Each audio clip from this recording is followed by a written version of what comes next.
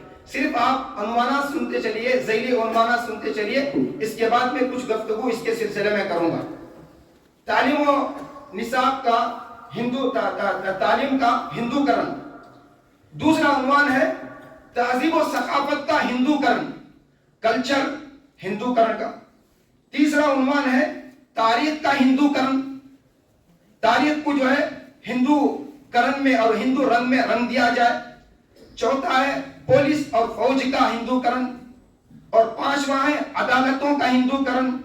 چھٹا ہے حکومتی اداروں کا ہندو کرن. ساتواں ہے ذرائع ابلاغ کا ہندو کرن. آٹھواں ہے مسلم پسرنا پر پابندی. نواں عنوان ہے یکساں سول کوڈ کا نفاذ. اور 10واں ہے مساجد کی مسماری. 11واں عنوان ہے مدارس اسلامیہ پر بندش. 12واں عنوان ہے ارتداد کی بڑھتی ہوئی لہر. اور 13واں عنوان ہے بین المذاہب شادیاں. 14واں عنوان ہے پردہ اور حجاب پر پابندی اور مسلم طالبات کی تعلیم. اور 15واں عنوان ہے گوشت خوری پر پابندی اور حلال پر پابندی. 16واں عنوان ہے مسلمانوں سے تجارت کا بائیکاٹ. 17واں عنوان ہے مسلمانوں کے اوقاف پر قبضہ. 18واں عنوان ہے 18واں اذان پر پابندی. 19واں عنوان ہے اسلامی قوانین پر اعتراضات. 20واں عنوان ہے بے قصور مسلمانوں کی دہشت گردی کے الزام میں گرفتاریاں. 21واں عنوان ہے اسلام اور مسلمانوں پر شدت پسندی اور دہشت گردی کا الزام. اور 22واں عنوان ہے غیر مسلموں کے تہوار میں مسلمانوں کی شرکت اور ان کے رسوم و رواج کو بجا لانا. 23واں عنوان ہے فرقہ پرستی کا زہر اور فرقہ وارانہ فسادات اور برادران وطن اور مسلمانوں کے درمیان میں نفرت کی آگ پیدا کرنا. 24واں عنوان ہے مسلمانوں سے ووٹ کا حق سلب کر لینا. 25واں عنوان ہے مسلمانوں کی موب لنچنگ. یہ میں نے عنوانات جو پیش کیے ہیں یہ ہندو احیا پرستی کے ذیلی عنوانات ہیں. اور یہ وہ عنوانات ہیں جن سے آپ اچھی طریقے سے واقف ہیں اور خاص طور سے پڑھنے والے، لکھنے والے جو احباب ہیں اور جن کا اخباری مطالعہ ہے. ہمارے نفیس ابراہیم صاحب ہیں یہاں پر موجود ہیں. یہ صحافت کے شعبے سے تعلق رکھتے ہیں. یہ ان کا جو ہے آئے دن کا ان عنوانات سے تعلق ہے. اس پر وہ لکھتے بھی رہتے ہیں، پڑھتے بھی رہتے ہیں. اور ہمارے جو اساتذہ ہیں وہ بھی جن کا جو ہے ذرائع ابلاغ کا مطالعہ ہے، ذرائع ابلاغ پر نظر ہے، وہ بھی پڑھتے رہتے ہیں. یہ صرف عنوانات ہیں. یہ چیلنجز ہمارے پاس ہے. ہندو احیا پرستی، اس ہندو احیا پرستی کے تحت میں یہ سارے عنوانات آتے ہیں. اب دوسری طرف آپ لے لیجئے دوسرا جو عنوان ہے مغربی تہذیب کا، مغربی کلچر کا، جو دجال کا انگریزی ورژن ہے. اس کو آپ لے لیجئے، اس کے عنوانات بھی سنتے چلیے. اس کے ذیلی عناوین ہیں فحاشیت اور عریانیت نمبر 1. نمبر 2 فیشن پرستی. نمبر 3 ناچ گانا موسیقی. نمبر 4 فلمیں، ٹی وی سیریل، ڈرامے. نمبر 5 لباس و پوشاک اور کھانے پینے میں مغربی طور طریقے. نمبر 6 بڑوں کا اکرام اور چھوٹوں پر شفقت کا فقدان، یعنی نہ اس تہذیب کے اندر بڑوں کا اکرام پایا جاتا ہے نہ چھوٹوں پر شفقت پائی جاتی ہے. نمبر 7 زناکاری، شراب نوشی، جوا بازی. نمبر 8 مرد و عورت کا شادی کے بغیر ساتھ رہنا. نمبر 9 ہم جنس پرستی،